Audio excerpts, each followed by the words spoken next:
नमस्कार बच्चों, मैं ओझा सर क्लास में आप सभी का स्वागत करता हूं। अभी सीबीएसई के द्वारा जारी किया गया जो मॉडल सेट है उसी का भी हम लोग चर्चा कर रहे हैं। पिछले सेट में हम लोगों ने रचनात्मक कार्य के अंतर्गत जो टॉपिक आपका आया था वो था अनुवाद से संबंधित जो विषय थे उसको हम लोगों ने देखा था। अभी हम लोग पठित अवबोधन से अर्थात जो टेक्स्ट बुक आपको जैसे उसी भाग 2 पढ़ना है उससे संबंधित कुछ जो गद्य पद्य और नाटक के जो अंश दे करके जो प्रश्न पूछे जाते हैं उससे हम लोग देखेंगे।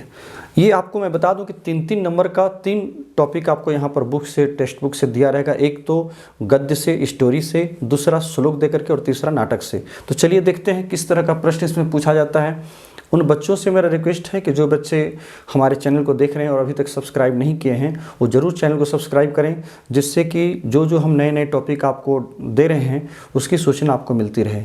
चलिए फिर आगे बढ़ते हैं। यहाँ पर एक बार मैं पैराग्राफ को मैं पढ़ लेता हूँ। पठित अवबोधन, ये 3 मार्क्स का क्वेश्चन है 5वां नंबर में। कश्चन निर्धनो जनः भूरि परिश्रम किंचित वित्तम उपार्जितवान। कहता कोई निर्धन व्यक्ति काफ़ी परिश्रम करके उसने धन को अर्जित किया, कमाया। तेन वित्तेन स्वपुत्रम, उस धन से अपने पुत्र को एक महाविद्यालय में प्रवेश देने के लिए सफल हो गया। एकस्मिन् महाविद्यालय प्रवेशम दापयितुम सफल जातः तत्तनयः तत्रैव छात्रावासे निवसन। उसका जो पुत्र था वहीं पर छात्रावास में मतलब हॉस्टल में रहते हुए अध्ययने संलग्न संभूत, अध्ययन में वो संलग्न हो गया, लग गया, अध्ययन करने लगा। एक बार सपिता, वह पिता जो है अपने पुत्र के रुग्णता मतलब तबीयत खराब की सूचना को सुन करके व्याकुलः जातः, व्याकुल हो गया, बेचैन हो गया। पुत्रम द्रष्टुम च, और पुत्र को देखने के लिए वो प्रस्थान कर गया अपने घर से। परम अर्थ कार्सेन, लेकिन धन की कमी की वजह से दुखित वह बस यानम विहाय, वह बस गाड़ी को छोड़ करके पैदल ही चलना उसने प्रारंभ कर दिया। पदाति रेव प्राचलत, पदाति क्रमेण, पैदल चलने के क्रम में है ना, चलते हुए सायंकाल का समय हो गया है ना। सायं समय असौ अपि असौ गंतव्या दूरे आसीत, शाम के समय होने पर भी वह भी अपने गंतव्य स्थान से दूर था, मतलब पहुंच नहीं पाया था। इसी बीच निशांधकारे प्रसृते विजने प्रदेशे पद यात्रा ना शुभावहा। कहता इस निशा अंधकार में, इस रात्रि के अंधकार में और सुनसान वन प्रदेश में पद यात्रा जो है पैदल चलना शुभ नहीं होता है, उचित नहीं है। ऐसा विचार करके एवं विचारे वह पार्श्व स्थित, वह पास में ही स्थित गांव में रात्रि निवास करने के लिए उसने गृहस्थम उपागतः, किसी गृहस्थ के घर गया। करुणापरो गृही, जिस गृहस्थ के घर में गया वो जो गृही था, उसका जो मालिक था घर का, वो बड़ा ही दयालु था।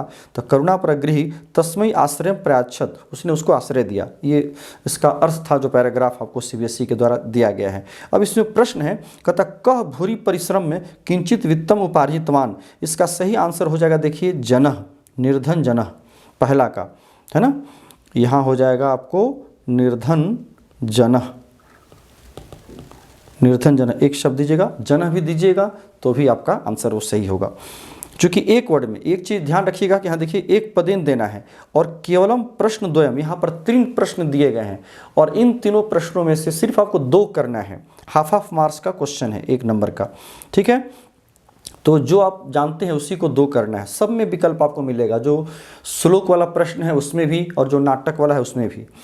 दूसरा है करुणापरो गृही तस्मै किम प्रयच्छत, दयावान जो गृही था उसको उसने क्या दिया।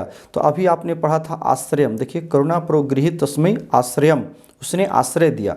तो यहाँ आप लिख सकते हैं आश्रयम, उसने उसको आश्रय दिया, मतलब उसको रहने के लिए स्थान दिया, आश्रय दिया।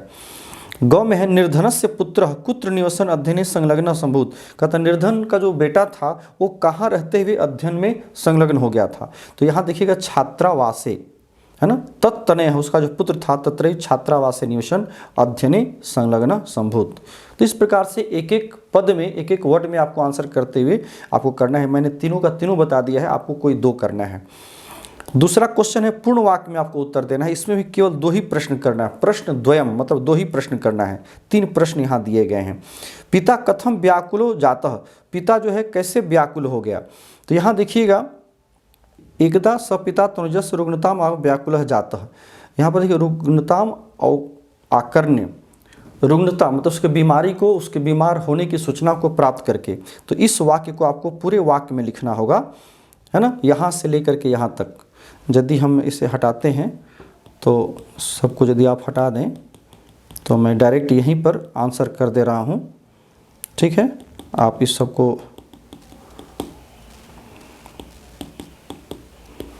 ये यदि देखिए तो आपको हो जाएगा, ये हो जाएगा आपको पूर्ण वाक्य में आंसर देना है। ठीक है, तो पिता कथम व्याकुलः जातः, तो व्याकुलः जातः यह हो जाएगा क का, आ का जो क है ये हो जाएगा आपको आ का जो क का आंसर है वो हो जाएगा यहाँ पर। ठीक है, नेक्स्ट है निर्धनः जनः किमर्थम पदातिरेव प्राचलत, जो निर्धन व्यक्ति था वो पैदल ही क्यों चल पड़ा, क्योंकि उसके पास पैसे नहीं थे। यहाँ देखिएगा परम अर्थ कारसेन पीड़ितः स बस यानम विहाय पदातिरेव प्राचलत, ये हो जाएगा आपको ख का आंसर। आ का जो ख है जो पूर्ण वाक्य में उत्तर देना है उसका आंसर आपको यहाँ हो जाएगा ख का।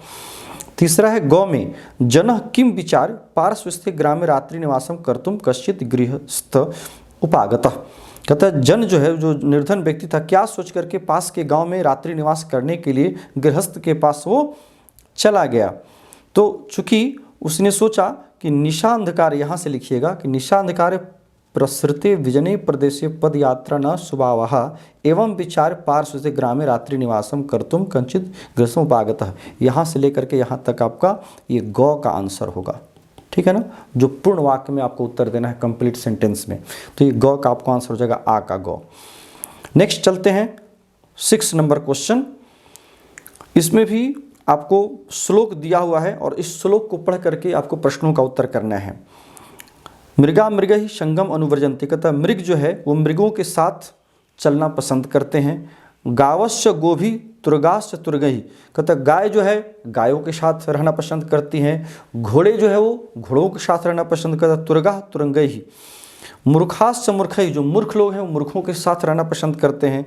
और सुधिया सुधी भी, और जो सुधी जन हैं, जो विद्वान लोग हैं, जो महापुरुष हैं, वो अपने विद्वानों के साथ रहना पसंद करते हैं। कहता है कि समानशील व्यसनेषु सख्यम, कहता एक समानशील वाले स्वभाव वाले जिनका स्वभाव होता है तो वैसे लोगों के बीच ही जो है मित्रता होती है, सक्षम होती है। ठीक है, ये श्लोक का अर्थ है। इस पर प्रश्न पूछा गया के मृगही, पहला है के मृगही स अनुवर्जन्ति, तो मृगा पहला का आंसर हो जाएगा आपको मृगा। ठीक है, दूसरा कहता सुधीभि स के तिष्ठन्ति, कहता सुधियों के साथ कौन रहते हैं, तो सुधिया, तो यहाँ आप दे दीजिएगा हो जाएगा सुधिया। बहुत ही आसान श्लोक दिया गया है, थोड़ा सा आप ध्यान से पढ़ेंगे तो आसानी से कर सकते हैं।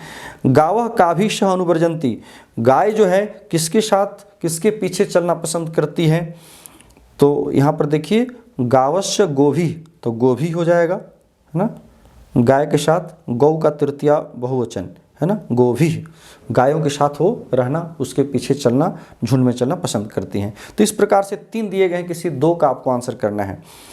आ में है पूर्ण वाक्य में उत्तर देना है, इसमें भी केवल 2 ही प्रश्न करने हैं। ठीक है, कहता है केसु सक्षम भवती, किसके भी सक्षम होती है, मित्रता होती है। चलिए पहले इसको हम हटाते हैं, है ना, फिर इसमें हम इसी में इसका आंसर हम करते चले जाते हैं। अब चलिए देखिए, तो समानशील व्यसनेषु सक्षम भवती, एक समानशील वालों में सक्षम उसकी मित्रता होती है, ये हो जाएगा क का आंसर। आ का जो क है ये आ का, ये आ जो प्रश्न है उसका क का आंसर हो जाएगा आपको ये, है ना। दूसरा कहता है तुरगाह कई स अनुवर्जन्ति, तुरगाह मतलब अश्वाह, तुरगाह तुरंगई, है ना, तुरगाह जोड़ तुरंगई, यहाँ पर संधि विच्छेद करिए तो स टूट करके विसर्ग हो जाएगा, तो तुरगाह तुरंगई, तो ये हो जाएगा आपको ख का आंसर। ठीक है ना, तुरंगाह तुरंगई स अनुव्रजंती, यहाँ पर आप पूरा वाक्य में इसको आप लिख सकते हैं। फिर ग में है मूर्खा सुधियश्च कई स अनुवर्जन्ति, कहता मूर्ख और जो सुधी जन होते हैं, जो लोग मूर्ख होते हैं, जो लोग सुधी जन होते हैं, तो यहाँ देखिएगा मूर्खा मूर्खई सुधी यह सुधी भी, कहता जो मूर्ख व्यक्ति हैं वो मूर्खों के साथ, और जो सुधी जन है वो सुधियों के साथ। अनुव्रजन्ति, लास्ट में जो क्रिया है उसको आप जोड़ दीजिएगा, आपका पूरा वाक्य हो जाएगा। ठीक है, तो इस प्रकार से आपको पूर्ण वाक्य में इसका आंसर करना है। ध्यान रखेंगे, इसमें एक पद में आप करिएगा तो इसका आंसर आपको काटा जा सकता है, मार्क्स आपको कट सकता है। तो इसलिए इसको पूरे वाक्य में आपको बना करके लिखना है। जैसे कि मैं एक का मैं लिख दे रहा हूँ, जैसे कि केसु सक्षम भवती, तो केसु सक्षम भवती देखिए पहला समानशील व्यसनेषु, है ना, समानशील व्यसनेषु है ना, व्यसनेषु सख्यम, है ना, सख्यम भवति, सख्यम भवति। इस तरह से आपको पूर्ण वाक्य में आपको आंसर करना होगा सबका। तो सबका आंसर वैसे ही जैसे मैंने आपको बता दिया है। अब नेक्स्ट चलिए 7 क्वेश्चन। ये आपको नाट्यांश दिया हुआ है, इस नाट्यांश को पढ़ करके प्रश्न का उत्तर करना है। आप नाट्यांश को पढ़े हुए होंगे, मैं डायरेक्ट इसके प्रश्नों की तरफ बढ़ते हैं, ठीक है ना। मैं इधर ही बढ़ता हूँ, चूँकि लंबा पैराग्राफ है, आपका समय कम है। थोड़ा देखते हैं एक पद में उत्तर देने की बात। इसमें केवल 2 ही प्रश्न करने हैं, ठीक है। कहता है पिक काकयो भेदः कदा ज्ञायते।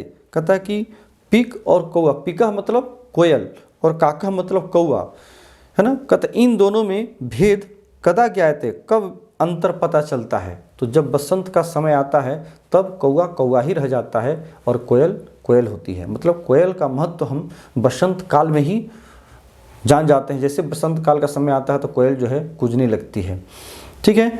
कौआ तो सालों भर कूजते रहता है, वो काँव काँव करते रहता है। तो इसे कहता कि पिक काकयो भेदः कदा ज्ञायते, तो वसंत समय, यहाँ देखिए वसंत समय, इसका एक पद में इसको उत्तर देना है तो हो जाएगा वसंत समय। ये पूरे पैराग्राफ को आपने पढ़ा होगा, सौहार्दम प्रकृति शोभा, ये आपका चैप्टर है 7, तो उसी से ये लिया गया पैराग्राफ है। दूसरा ख में है कह कर्कश ध्वनिना वातावरणम आकुली करोति। कौन जो है अपने कर्कश ध्वनि से वातावरण को अशांत किए हुए रहता है। तो कौआ, यहाँ पर देखिएगा वो कोयल बोलती है कि तुम जो है अपने कर्कश ध्वनि से, है ना। यहाँ देखिएगा पीकह, कोयल कहती है कि कर्कश ध्वनिना वातावरणम आकुली करोसी, तुम जो है अपने का इति कर्कश, काँव काँव के अपने कर्कश ध्वनि से तुम जो है इस वातावरण को क्या करते हो, पूरा अशांत करके रखते हो। तो यहाँ पर आपको देना होगा काकह। कौन पूछा कि कौन करता है, तो कौआ करता है ना। कौआ की ध्वनि जो है कर्कश होती है। कीदृशः विद्यार्थी आदर्श छात्र मनते, कैसा विद्यार्थी जो आदर्श छात्र माना जाता है। तो आदर्श छात्र के लिए कौन माना जाता है, देखिए अपिच काक चेष्ट विद्यार्थी एवं आदर्श छात्र मन्यते।